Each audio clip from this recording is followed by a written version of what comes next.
দুর্গাপুর উপজেলায় সোমেশ্বরী নদী পার হয়ে একটু সামনে গেলেই চীনামাটির পাহাড় বা সাদা মাটির পাহাড়।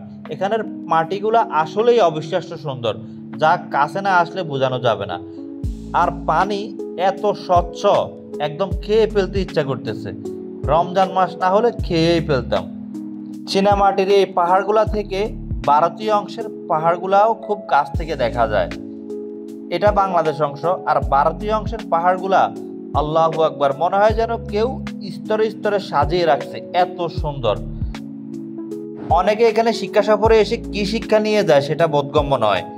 চীনামাটির পাহাড়ের এই চীনামাটি সিরামিক শিল্পে ব্যবহৃত হয়, যা দিয়ে বাংলাদেশ আরও 300 বছর চলতে পারবে।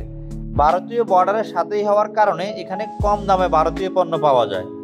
আর আসার পথে ক্ষুদ্র নৃগোষ্ঠীর কালচারাল একাডেমি, যেটা বিরিশিটিতে অবস্থিত, অবশ্যই দেখে আসবেন।